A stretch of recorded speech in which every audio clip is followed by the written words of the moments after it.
Hey guys, welcome back to Sparkman Homestead. My name is Krista and we are starting week 2 of the Pantry Challenge. I'm definitely enjoying being in the Pantry Challenge. Aside from the things that I kind of said I was going to be purchasing, like my berries and stuff, I have not gone to the grocery store to purchase anything.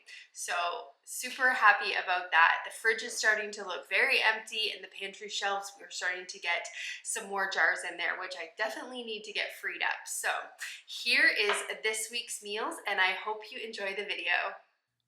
For supper tonight, I was craving a calzone, so I had to make up a pizza crust. The pizza crust recipe that I'm using here, unfortunately, I do not have a link for you guys because I believe I actually found this on Instagram. This recipe is amazing, and I will leave the amounts that I am using in the video description if you want to give it a try. From start to finish, this pizza dough comes together in under an hour, which is great if you decide last minute that you kind of want to make a pizza. So what I did is I added 2 cups of warm water to my stand mixer bowl here, and then 1 tablespoon of white sugar, 1 teaspoon of salt, 2 tablespoons of yeast. I used an instant yeast, and then 4 cups of all-purpose flour. As you can see here, I made a fatal mistake and I used my whisk attachment to make this pizza dough. I don't know what I was thinking. I should have used my dough attachment. So now here I'm just trying to get all of the dough out of my whisk. So once I finally got it all out of the whisk attachment, I just took a large mixing bowl and just added a little bit of avocado oil, just spreading it around the bowl just to make sure it's evenly coated. And I just added that dough into the bowl, made a nice little round ball with it, covered it with a damp tea towel, and just set it on my stovetop while I got all the other ingredients kind of chopped up and ready. Again, this dough was ready within an hour. So what I'm doing now is just chopping up some black olives. I buy cans of whole olives. It is substantially cheaper to buy them whole and just cut them yourself. So that's what I'm doing here. We added some chopped ham. Now, when I make a ham, I like to take the leftovers and just chop it into cubes and freeze it that way. That way I have it for easy toppings in situations like this for pizza. Unfortunately, I needed it a little bit smaller of a cube, so I'm just finely chopping it here. But that ham also works really well in, like, if you're gonna make like a carbonara or something like that. Works perfect. Another way that I save money is by not buying shredded cheese. I am just taking some mozzarella cheese here and just shredding it up in my food processor. Easy and way cheaper. On top of the calzone, I like to have like a little bit of a garlic butter taste. So all I did is I took about 4 tablespoons of butter there, just melted it, and then added some garlic salt just to taste. And opening up one of our canned pizza sauces. I love to have canned pizza sauce on my pantry shelf. So this is a prime example, just a last minute decision. I wanted pizza and it's already pre-made for me. So I just took the dough and divided it into 2 different pieces because we're gonna make 1 calzone for myself and 1 calzone for Steven. Once these calzones were done cooking, they were huge and I did not realize how big they were going to end up. They actually were perfect because we got to have it. We had half for dinner that night and then the other half we actually were able to have for lunch. So what I'm doing here is I just realized that on the cookie sheet I could not get it to kind of come out as flat as I wanted it to. So I'm just taking a rolling pin here and just trying to get that dough kind of a little bit more flat, and I'm just doing this on a floured surface. Once I finally got it rolled out to the thickness that I needed it, I just added it onto that lined baking sheet there. You can definitely use a pizza stone for this as well. I did not even think to get mine out. And now I am just gonna get it all assembled here. So I'm just taking a little bit of that pizza sauce, just putting it on the bottom, and then just adding some mozzarella. And this was mine that I was making. So I love cheese. So I added lots of mozzarella to mine. And then I added some of that chopped up ham, a little bit of black olives, and then I actually added some of our pickled banana peppers. It turned out really, really delicious. The toppings are endless you can do in these. If I would have had fresh peppers and chopped up onions, that would have also been perfect in here. So just adding those banana peppers. So what I'm gonna do is just fold it over and then crimp the sides up. I wanted to make sure that none of the toppings came out when I was heating it up. So I'm just kind of rolling the sides up here, and then I am going to put some of that butter garlic mixture that I made and just brush the top of the calzone with that. Once I get it all good and coated, I'm just going to take a really sharp knife and just put a couple little slits in it just so that it has a couple of little steam vents on it. So what I'm doing now is I'm making Steven's. His pretty much was the exact same as mine. Just put lots of cheese on it, put some of that chopped ham on it, and then again, he loves the olives, so I definitely put way more olives on his than I did on mine. And then instead of banana peppers, he actually requested some jalapenos. So I just took some of our pickled jalapenos that I had made last year and just put those in. Doing the same thing, I'm just crimping up the edges and then giving it a good coating of that garlic salt butter mixture and then putting the air vents in it. Kind of wanted to make it a little bit more cheesier, so what I'm doing here is just sprinkling a little bit of grated Parmesan cheese on top of it, and I'm adding it into the oven. I believe I had the oven at 400, and I actually had to come back and increase the oven temperature up to 450. They just were taking forever to cook. Now you can see on top of there that Parmesan was probably a mistake because it did end up kind of burning on the top of the calzones. So I'm just opening them up just to make sure that they were cooked. Some of the dough did not quite get cooked. Some of it was a little bit undercooked, but they tasted perfect. Like, they were great. I was just trying to figure out which one was which because I did not label them, and we pretty much had the exact same ingredients except Steven had the jalapenos. So I was trying to figure out which one had jalapeno because I did not feel like taking a bite into a huge jalapeno. But I'm just checking it there just to make sure that the batter was cooked. Again, these turned out great. We got 2 meals out of them. Just adding a little bit of my pre-made ranch dressing there just so that I had something to dip in. But it was a great meal. For tonight's meal, I was craving a Subway meatball sub. I normally do not eat Subway. I'm not a fan of them, but for some reason I was craving the meatball sub. So what I did was in the bowl of my stand mixer, I added 1 cup of warm water, 1 tablespoon of instant yeast, 1 tablespoon of sugar, 1.5 teaspoons of salt, and 4 tablespoons of oil. I used an avocado oil, and I let that sit for 5 minutes to get that yeast activated. Once the yeast was nice and bubbly, I came back in and added 1 cup of all-purpose flour to this, and I'm just mixing this for about 3 to 5 minutes just to get it incorporated. And I am using my dough hook this time. I did not make that mistake and add the whisk. So once it mixed for 5 minutes, I came back and added another cup of flour. And what I'm looking for here is I'm looking for a nice soft ball to form, but it not to be too sticky. I do, however, want the dough to still kind of stick to the bottom of the bowl. So what I'm doing is just checking. I think additional to those 2 cups of flour, I added another 3/4 cup of flour to get it to that nice consistency that I wanted. So I'm just taking the dough out of the stand mixer and just oiling up a large mixing bowl with some avocado oil. And I'm gonna take the dough out and I'm just gonna form a nice round ball with it just to kind of work it a little bit more. I'm gonna put the dough into the mixing bowl and cover it with some plastic wrap. Now this can take approximately half an hour to 1 hour to rise depending on the temperature of your house. Mine took about an hour to get like doubled in size. So once it was doubled in size, I took the dough out and I divided it into 4 equal parts. I was just eyeballing it. I wasn't exact on if they were the exact same or not. Once I got them all divided, I rolled them out into a log shape. Now the recipe does state to go about 9 to 10 inches long. And then when putting it on your cookie sheet, make sure it is lined with something. I'm just using silicone mats here. And it does recommend putting them 2 inches apart from each other. Once they are all on the cookie sheet, what you're gonna do is you're gonna take some plastic wrap or whatever you have to cover it, and you're going to lightly grease that. I'm just using a little bit of avocado oil here. You're gonna cover it and you're gonna let that rest again for about an hour. Again, you want them to kind of double in size. Unfortunately, I let mine rise way too long and they actually overrised.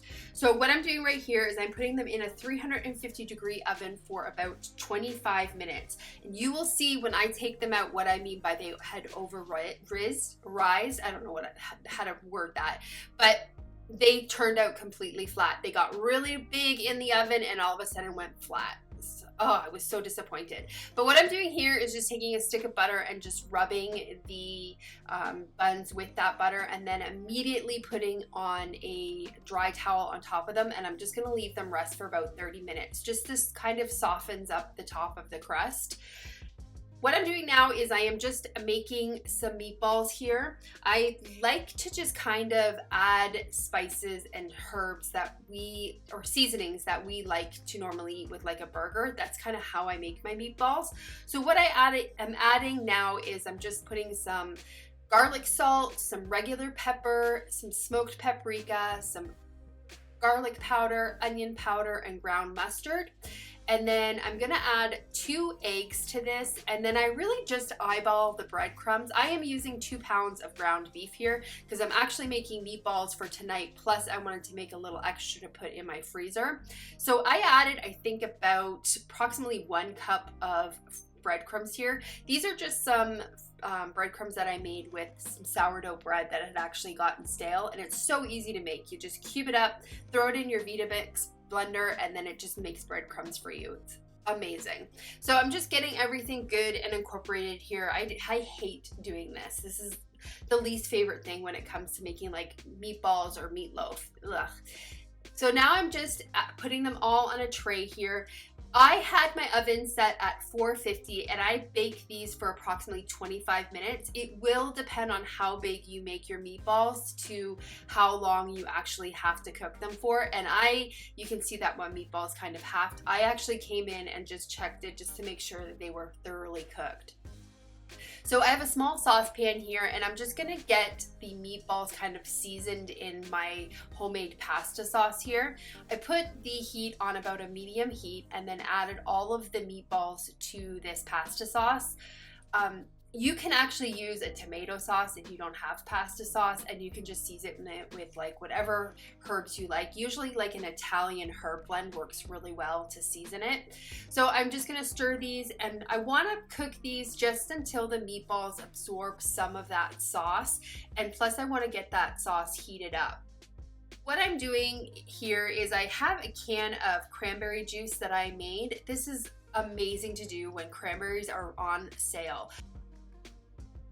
I think I actually might have a video showing you guys how I can it. It is so easy.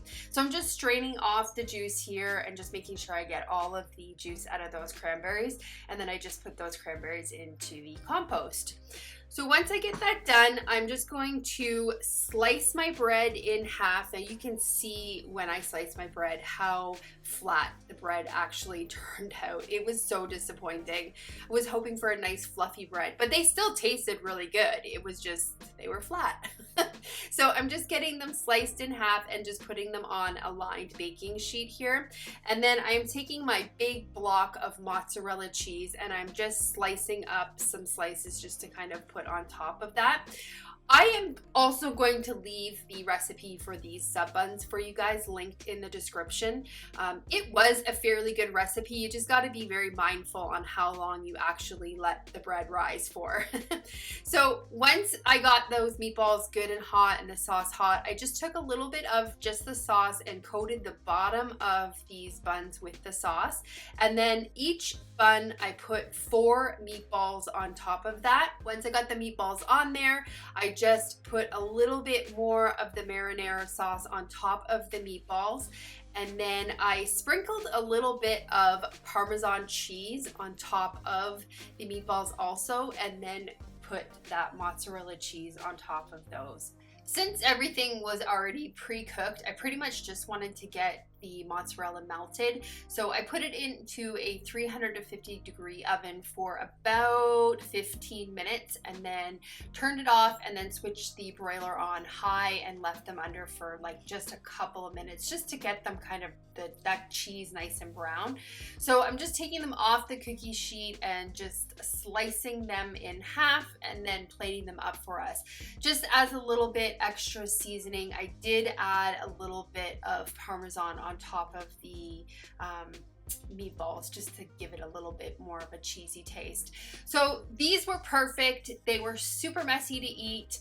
They kind of did fulfill my craving. They did taste really good and I'm super happy with how they turned out.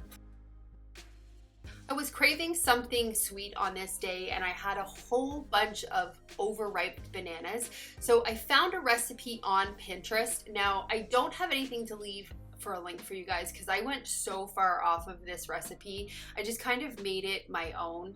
I'm just taking 3 very, very, very ripe bananas, like almost needing to be composted bananas, and I'm just mashing them up, and I'm taking 1/3 cup of some of my homemade applesauce.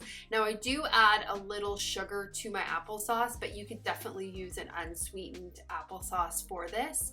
I'm adding 1 egg and then I am adding 2 cups of old-fashioned rolled oats here. You could probably also use quick oats. They probably would be pretty interchangeable in this recipe.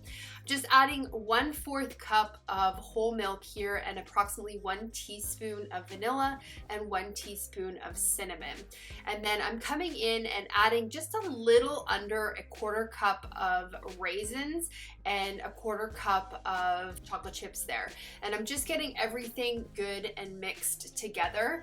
I was kind of looking for like like a cookie dough batter, and I realized halfway through mixing that I needed to add more oats, so that's what I did there. So I probably added about 2.5 cups of oats, putting them on a lined baking sheet here, and I put them in the oven at a preheated oven at 350 degrees, and I baked these for about 20 minutes, and they turned out pretty good. Now, one thing that I'd actually forgot to do is add salt. Because I had some batter left over, like this was only the first batch that I did, I actually went back into the batter and just added a little pinch, probably a 1/4 teaspoon of salt, and then I remade some of the cookies and they turned out pretty good. They were very, very cake-like, but they are a really good no sugar option, and because they have the oatmeal, these would actually be a really good option for a quick on-the-go breakfast also. I was really excited about tonight's supper, and so was Steven.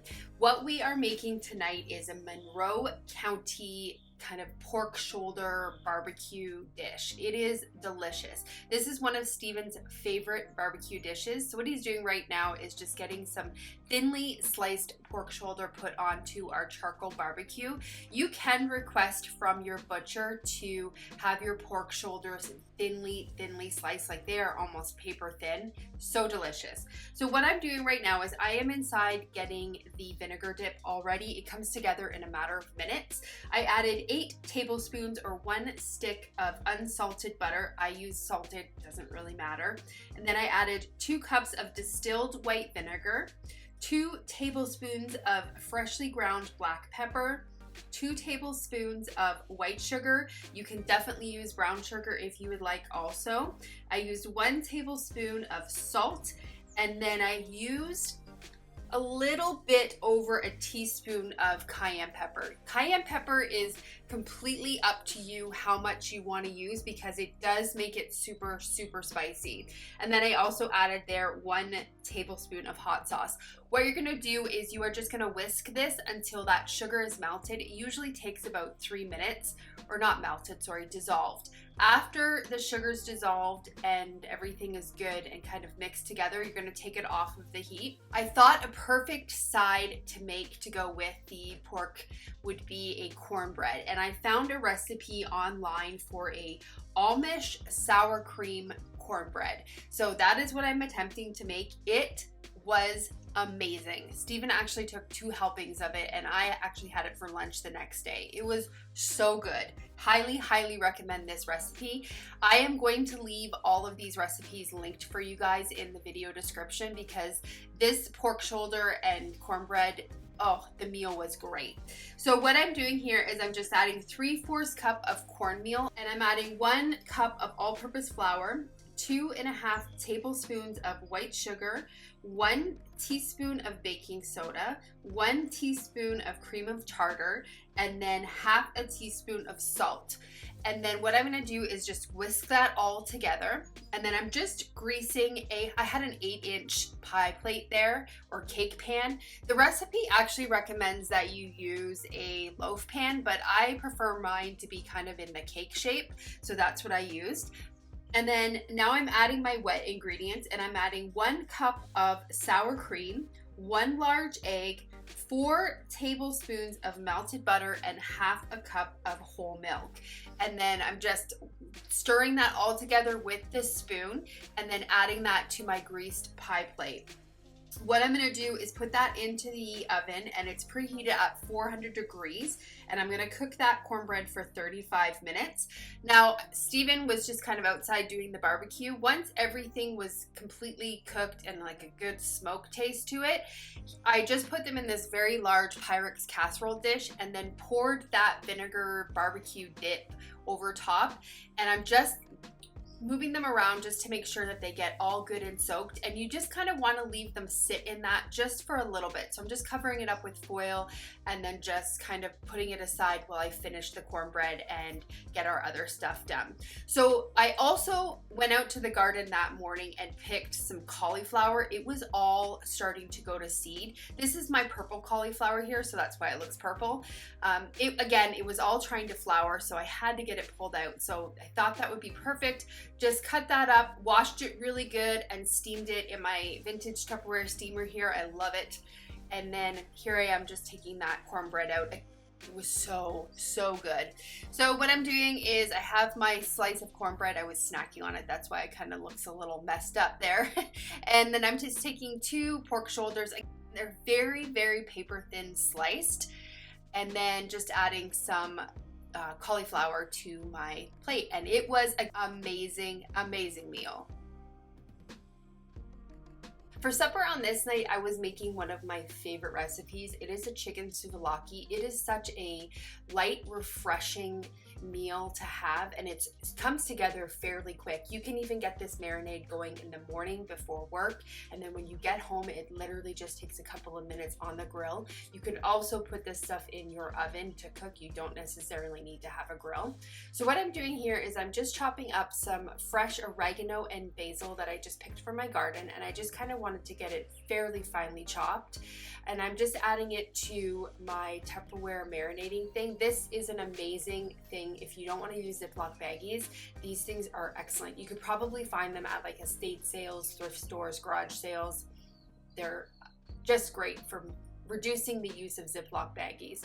So I'm adding about a tablespoon of minced garlic, and then a 1/4 cup of lemon juice. You can definitely use fresh lemon juice. I don't have any fresh lemons, so I just use some bottled stuff. 3 tablespoons of avocado oil. You could definitely use olive oil as well. And then to this, I'm adding 1/2 teaspoon of cumin powder, 1/2 teaspoon of chili flakes, 1/2 teaspoon of salt, and 1/2 teaspoon of black pepper. And I'm just getting this all mixed together. And then I'm gonna add approximately 1.5 pounds of chicken, and I just cut these into fairly small pieces because I will be putting these onto skewers, so I want to get them pretty small so that they cook pretty quick. You can also use chicken tenders in this, and I would imagine if you had it, you could probably use turkey as well. So I'm just putting the lid on this, and then it will sit in the fridge all day. Want to do this to give it at least a couple hours to marinate, preferably overnight. So what I'm doing now is I'm just getting a tzatziki sauce made up. Now, I did not have any Greek yogurt, and most traditional tzatziki sauces call for Greek yogurt. So I kind of improvised a little bit, and I found a recipe to actually use sour cream. Just grating up 1/2 of a large cucumber here, and I just strained it to get most of the moisture out. I have read that the key to a really good tzatziki sauce is getting the moisture out of your cucumbers. So I was just putting it in a Microplane cloth there, and I just strained it with my hand and then added it to a medium-sized mixing bowl. And what I'm adding right here is 1 cup of sour cream. I realized that I had about 1 cup in the container, so I'm just emptying the whole container into the bowl. If you have Greek yogurt, you could definitely use this in this recipe. That is the more traditional way of actually making a tzatziki sauce.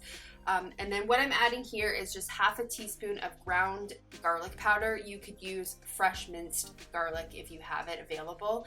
I just wanted to use the garlic powder. And then I'm adding some salt and pepper to taste.